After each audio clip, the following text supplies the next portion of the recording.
Hi, this is Larry Bauer, Chief Executive Officer of the Family Medicine Education Consortium, and I'm pleased today to be talking with Dr. Heidi Chumley, who is the Executive Dean of the American University of the Caribbean Medical School. Dr. Chumley, thank you so much for joining with me today. You're welcome. I'm happy to be here.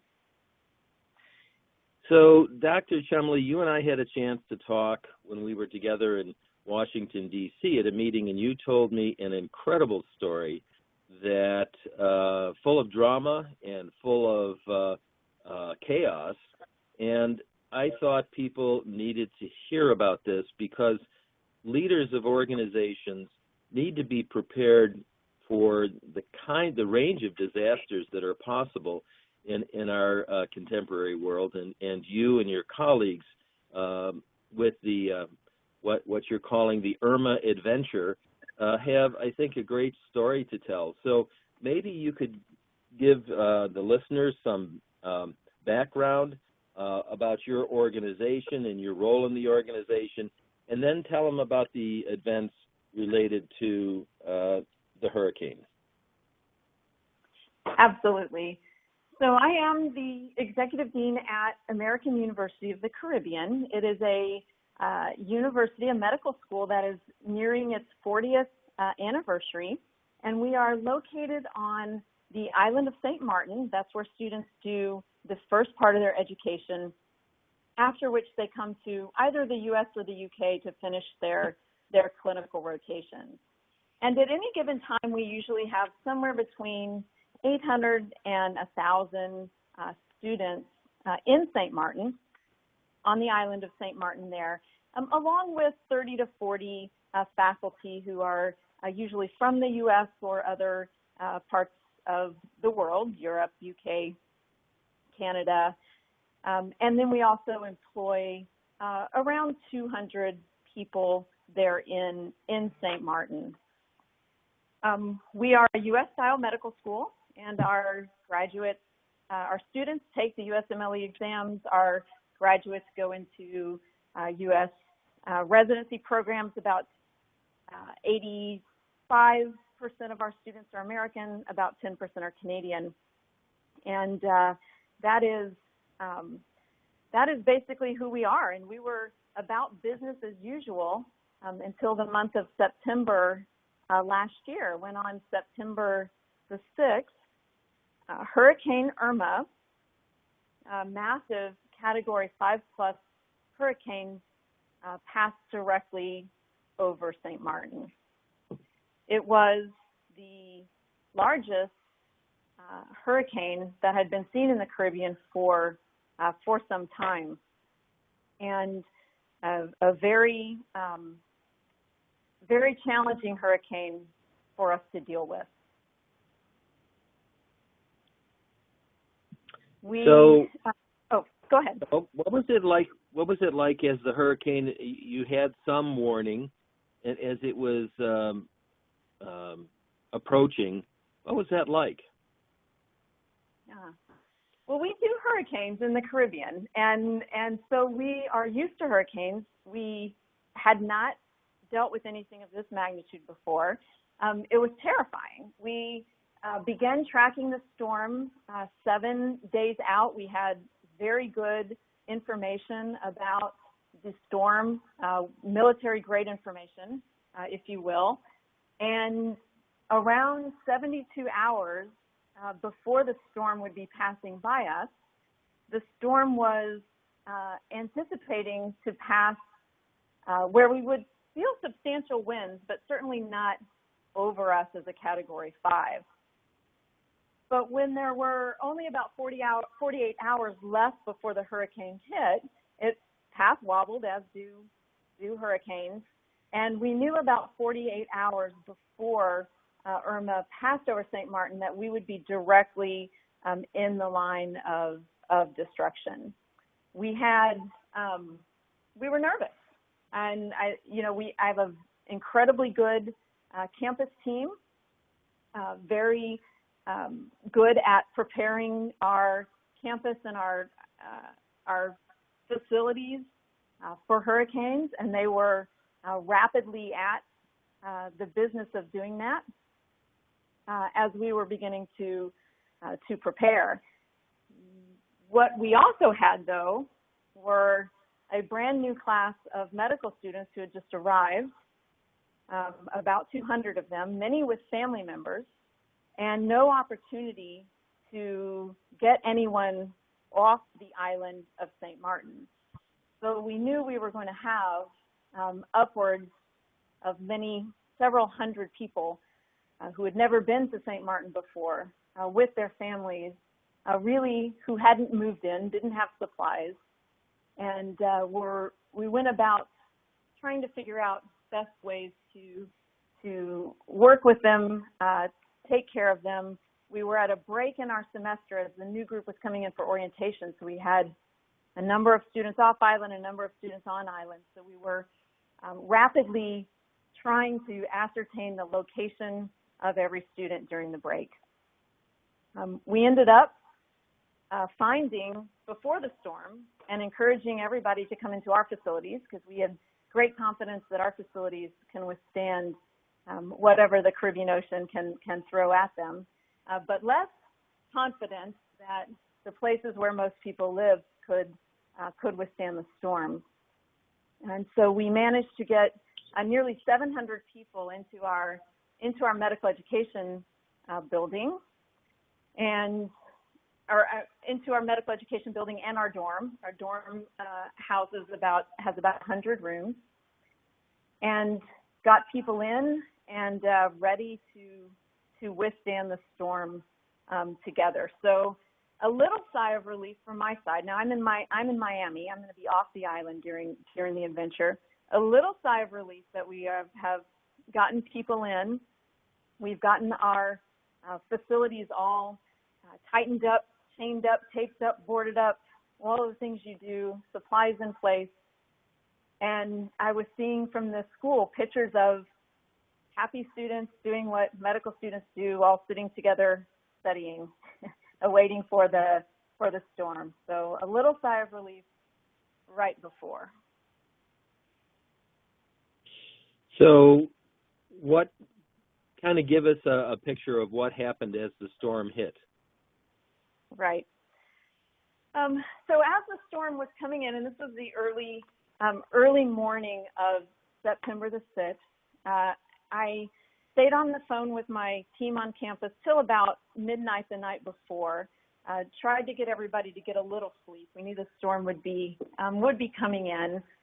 Nobody was getting any sleep though. As the winds picked up, they were really pretty scary for people. So got back on the phone around 2 in the morning, and around 4 o'clock in the morning, I lost contact with the team as the winds begin to get stronger. And at that point in time, you've done everything you can as a leader, and you are terrified, not sleeping, not just on edge, waiting until you can reestablish contact. When the eye passed over, the team was able to get a quick message out to me, basically, Heidi, we're okay. That was it, 3 words during the eye. And then it was several hours later when we could finally reestablish contact. And what I learned at that time was that the dorms where we were housing about 100 people, the balconies began to blow off during the hurricane, causing us to question the integrity of that building. So the leadership team in our education building, where the majority of people were, made the courageous and correct decision to move 100 people across the campus. It's not, you can see one building to the other, but to move 100 people during the eye of the storm. And they safely moved 100 people during the eye of the storm.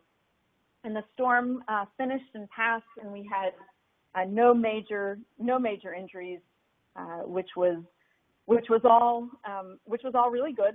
So we ended up with about 700 people in our education building and about 80 animals, because we shelter the dogs and cats and one bunny as well. But that was just the start of the adventure. that was just the start of the adventure, because as the dust settled, or the wind settled, if you will, and people were able to look outside, you could see for the first time the devastation to Island St. Martin. And our campus building stood, fortunately, but much else on the island did not stand. And we had our own generator, so we had power. We had our own water supply, so we had water. But that was certainly not the condition of the rest of the island. And we knew that we needed to immediately get everybody off the island. We were not going to be able to resume, not only were we not going to be able to resume classes there, but we were not sure how long we could keep people safe. When you are the only ones with water and power and perhaps food, you do set yourself up as a target. And we were worried then about the safety of our people there. So I turned my full attention with the CEO of our company, Lisa Wardell, to removing all of the people, the 700 people, from campus.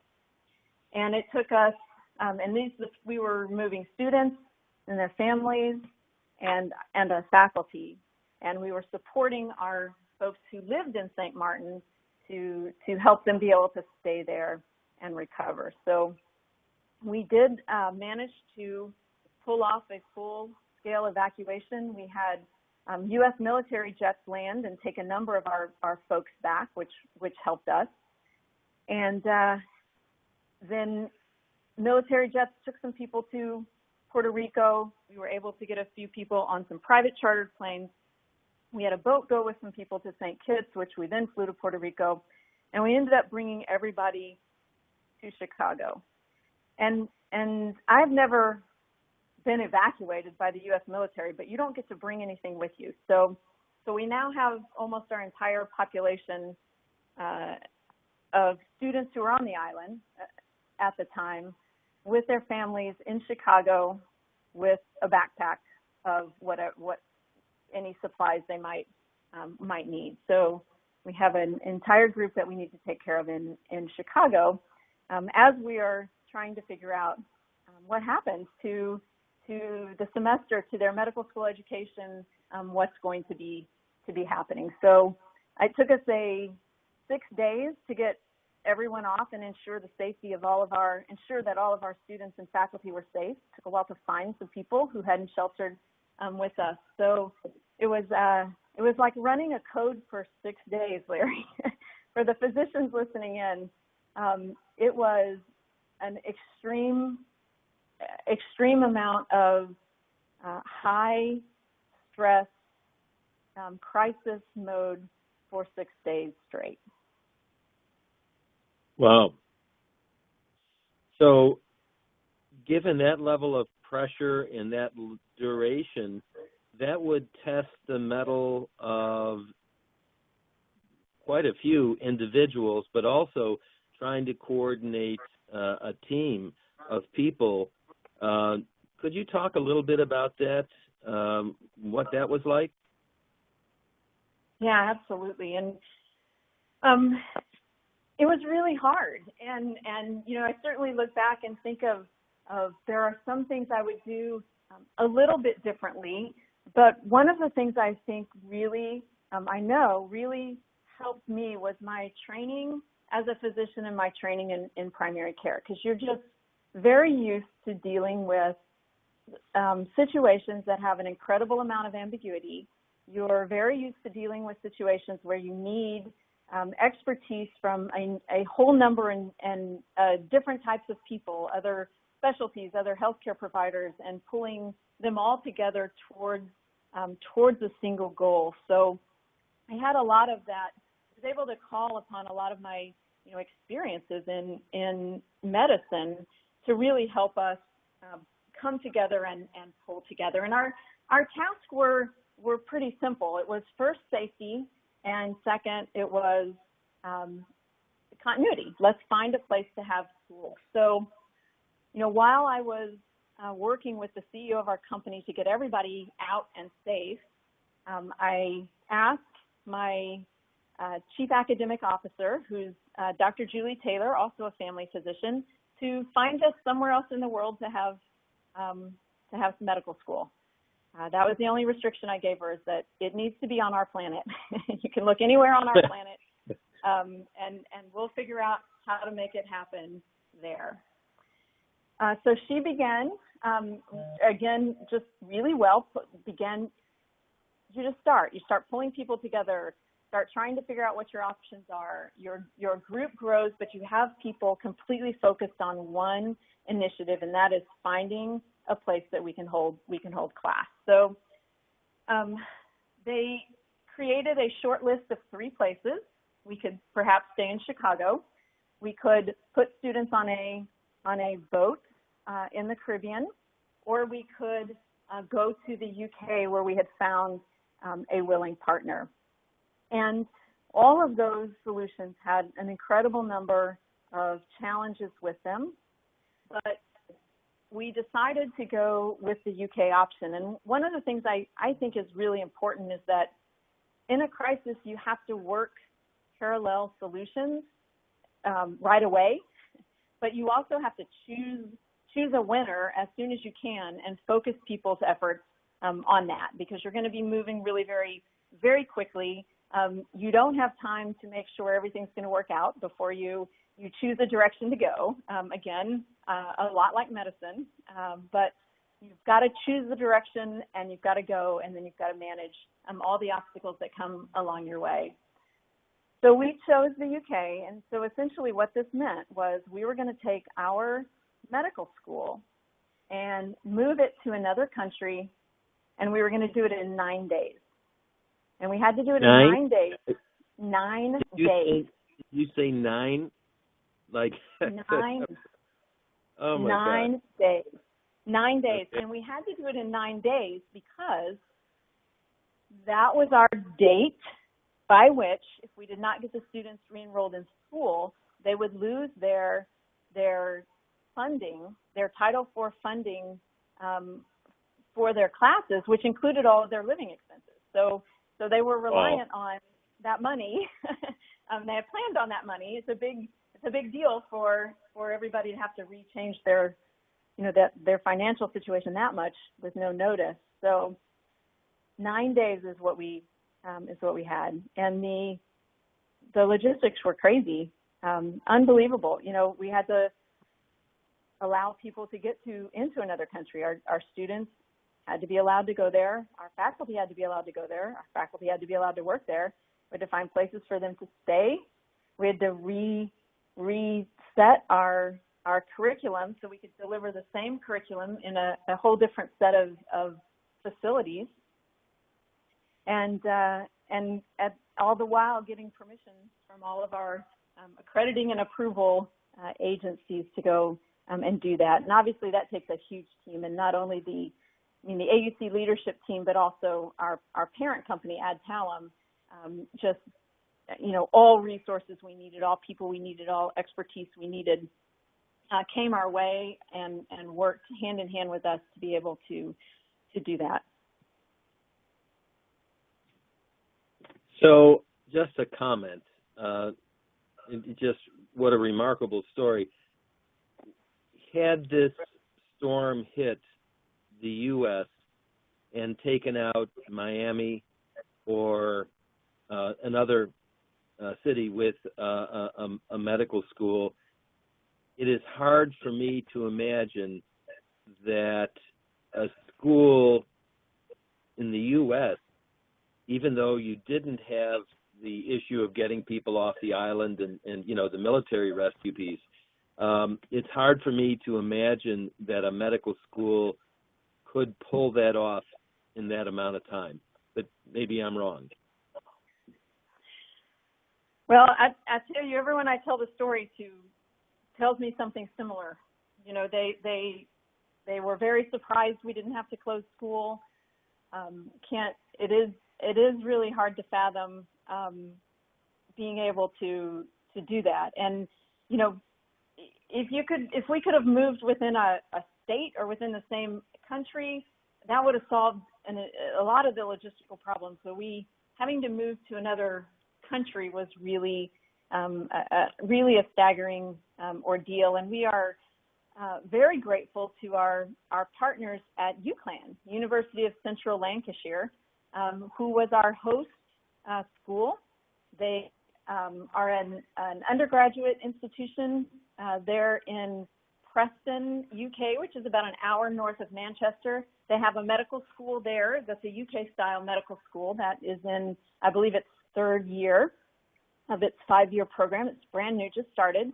So they had facilities all ready for a large number of medical students as they were growing their program. They had housing people who had, or private housing vendors in the area who had just built a lot of excess capacity in anticipation of new groups of students coming in. So it was absolutely amazing that we found them. They found, and they found us, and that we were able to descend. They called it the second U.S. invasion of the UK. we were able to descend on the city of Preston, and they welcomed us with these open arms. And everyone from the city to the student government of UCLan to their highest level leaders, they were incredibly welcoming to us. That is one heck of a story. That's amazing. That is amazing. Could you comment on how would you say this? Casualties. Were some folks harmed in this process? Because I can imagine that for some people, be they students or family members, adapting through all this change must have been quite a stress for them. Any comments about that? Yeah, absolutely. We fortunately didn't have major injuries, but as you mentioned, this was an incredible ordeal. Medical school is hard enough without going through a terrifying storm, not knowing what your future is going to hold for, a couple of weeks, and then being moved to another country, and then having to learn the material you were supposed to learn in a little bit shorter period of time. It's already a pretty cramped curriculum, and certainly our faculty, most of whom lost most of their possessions, then were moved from one place to another as well. So that's really, really hard on people, and we think of ourselves, one of our cultural traits as a university is our resilience. We think of our students having incredible resilience to choose to come to an international medical school when they haven't been accepted typically to a U.S. school. So that's core to our very being, that resilience. But this way over tested people's resilience, and was more than you can usually ask of people. So we engaged rather quickly with an expert in PTSD around natural disasters, and we used his expertise to help us create a wraparound wellness program, which worked really well for the students. And I think we perhaps didn't wrap it around the faculty as well as we could have, but they were just, I think we may have recognized late how tired they were, because they just dove in and did everything that we asked. But we wrapped all those resources around the students. And one decision that we made early was that we would let any student who wanted to take a leave of absence with no academic penalty at all. If you need a break, you can take a break, and we will adjust our school policies such that it doesn't hurt you academically. And so we had, starting with the 100% students we had planned to have in that September semester, we had about 6% of students then not join us in the UK to continue their education. Since then, about half of those came back. So we ended up with 97% of students staying in the educational program, which I am just extremely proud of. I think a lot of people would have said, okay, I'm going to choose a different way to go. But 97% of the students stayed with us. You know, we modified our testing and assessment right around, you know, learning what we could from the literature. You know, that Tulane had gone through a similar experience. They had published on how their students didn't do as well on the internal exams, but then recovered by the time of step one. So we modified our assessments to try to take into account what may be happening with the students and on their minds. And we were able to really work with the students, I think, and get them to be at least to hold them steady until they had gotten settled there in the UK and could begin, you know, to be really focused on their academics again. Wonderful. So one of the things that I'm thinking as I'm listening to you talk is I think the general public may not appreciate when someone decides they want to be a doctor, what depth of commitment there is to that sense of calling, to the profession. And I would think, had this been, and I'll take my own case, I'm a social worker, so had this been a school of social work, I would have imagined a moderate, at least, number of people would have just given up and they would have gone some other route rather than having to stay the course and deal with all of the stress. So the fact that only 3%, you know, backed away, that's pretty remarkable, and it speaks to the tenacity and resilience of people who choose the medical profession. Yeah, I would completely agree, and you know, it's always hard to include all the really important parts of the story, but we saw during the 6 days on the island as we were trying to get people out, medical students played key roles. They became part of the medical team. We had a number of physicians there. We have good facilities. We were able to set up to do some minor medical care for the island while we were still there. Students became a big part of that. Students participated in everything, in organizing and cooking the food and finding the students we hadn't located, in delivering messages, in helping out in the shelter. It was absolutely amazing how many students, you know, in the midst of all of this going on and raised their hand and said, how can I help? I am stepping up to be a leader in times of crisis. It's just absolutely amazing.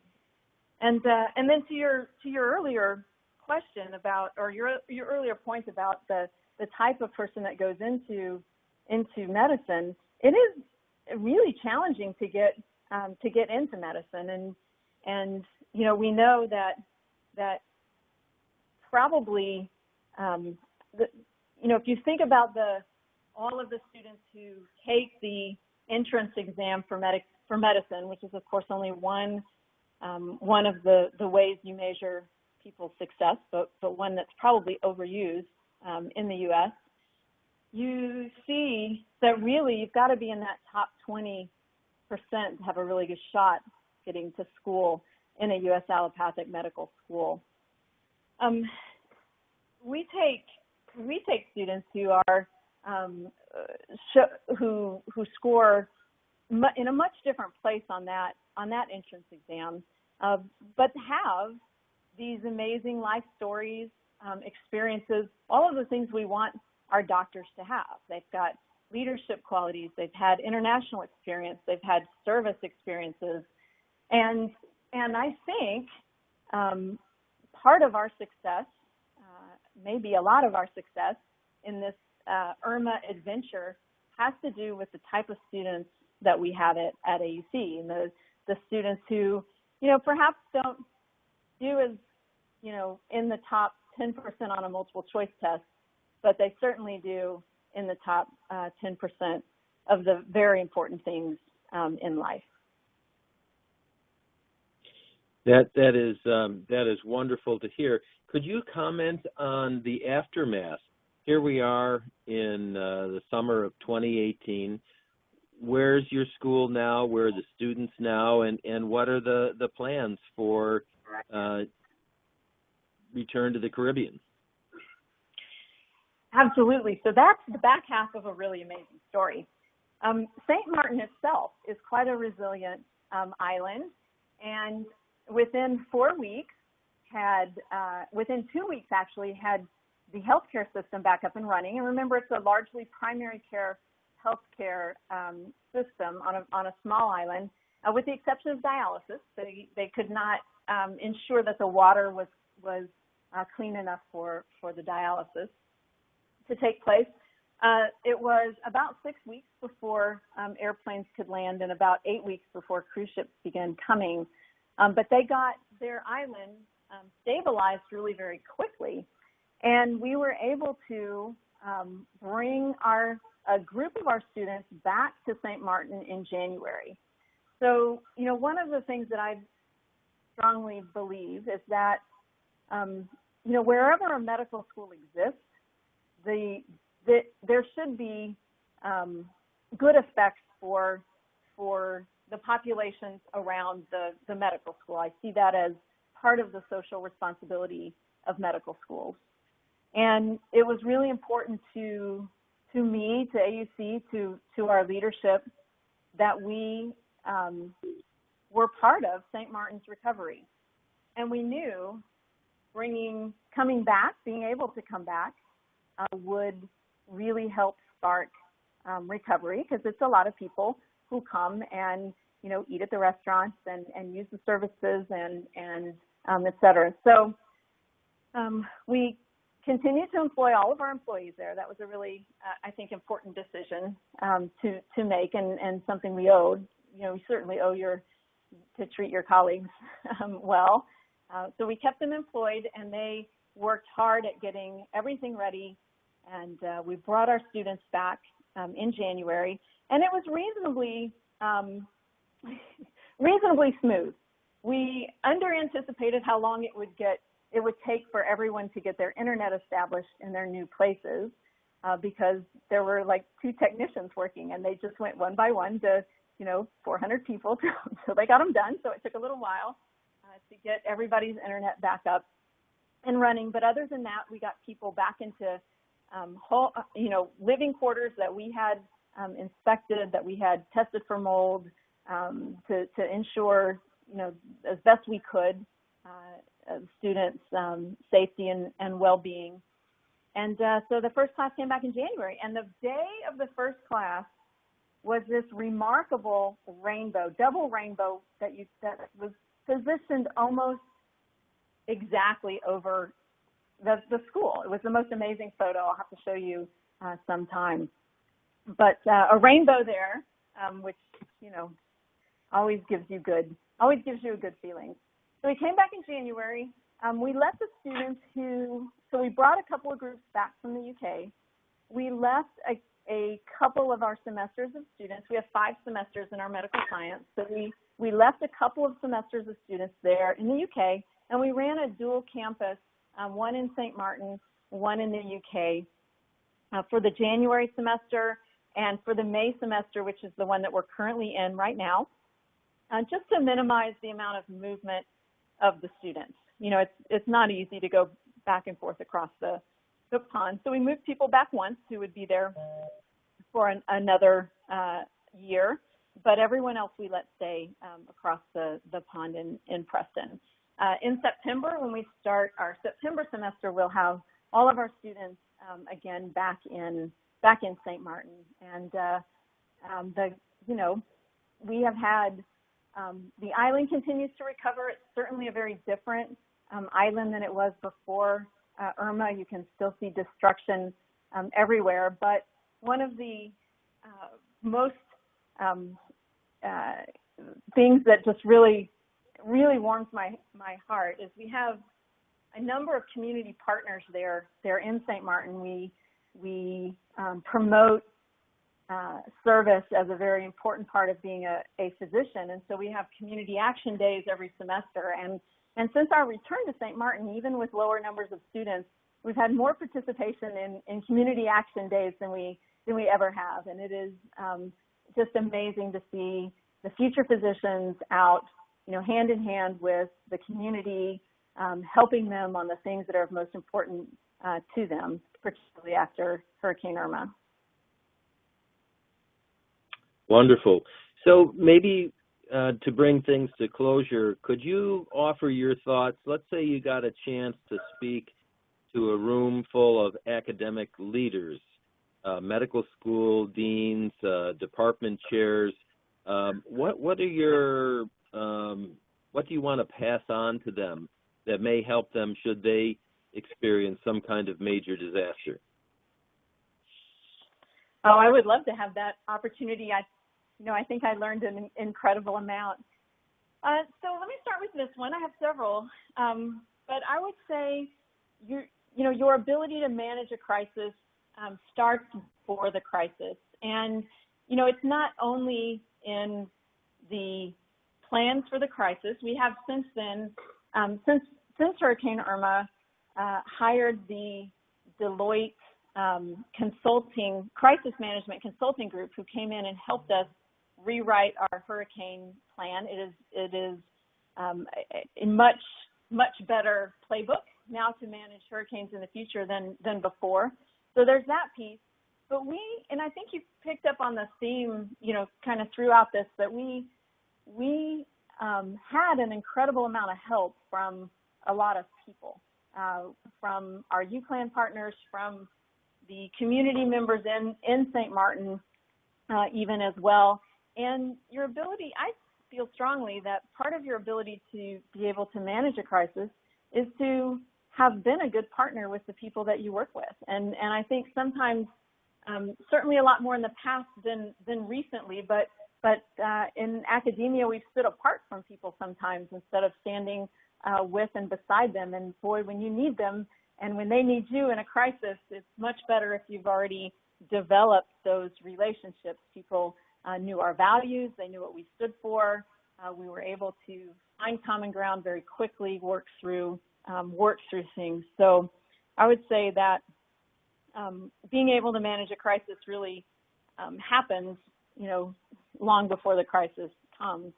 The second piece I would say is just start. I think people, when they're in the middle of a crisis, where leaders stumble the most is in failing to act. And particularly, we sometimes want to try to think things through. Nothing wrong with thinking, but when you work in the incredible amount of ambiguity that exists in the onset of a crisis, you have to act. You have to start walking down a road, and you have to, because until you do, you can't see what all the things are that you need to solve, and you don't know what all the resources you're going to need. You don't know who all the people are going to need, but you just have to start. And I think that's just an incredibly critical thing. The last thing I would say, and we haven't really touched on this yet in this podcast, but about 6 days after the storm, when I was on a phone call with my board of trustees, one of them said, this is the time to pull out your strategic plan and see if you can advance any along your strategic plan. And, I wanted to ask him if he really understood what it was we were dealing with. But I'm glad I didn't, because he was absolutely right. And we did pull out our strategic plan, and we did find that it helped guide us even in crisis. And how many times are you asking for a crisis to make your point about moving or doing something differently? So by all means, when you have a crisis, use it to do the things differently that you've already planned for in your strategic plan. So that was probably the most fascinating thing that happened, was that not only were we able to continue class, to keep our students, to wrap the wellness around them, to have them do well, but we were able to move forward on our strategic plan, probably in ways that we would not have been able to without the crisis. I think that's just brilliant advice.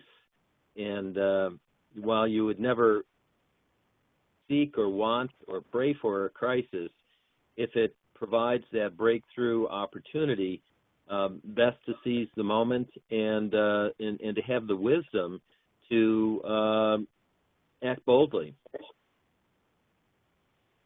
Absolutely. I certainly, it was great advice I got, so I would want to pass it on. And I certainly, my first reaction to it was no, but I'm really glad that that they were able to convince me otherwise, because it was very effective.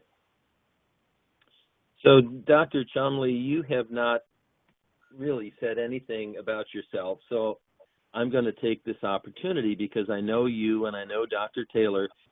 Dr. Taylor actually, many years ago, was one of our FMEC Emerging Leader Award winners, and she was picked because she had that leadership, that resilience, that vision.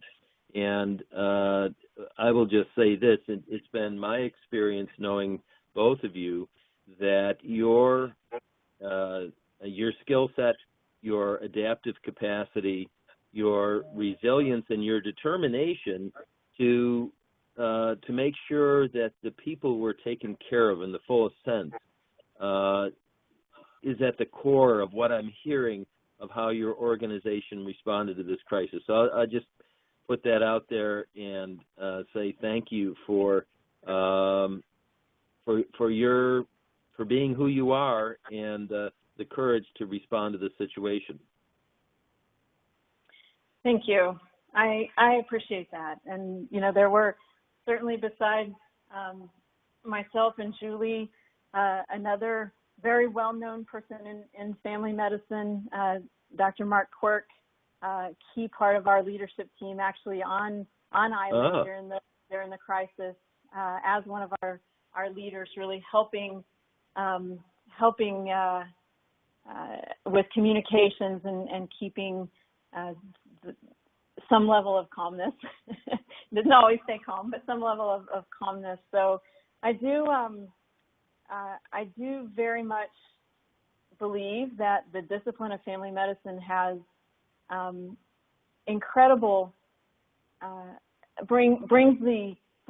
an incredible amount of leaders within it, but also probably a number of people in positions in family medicine that are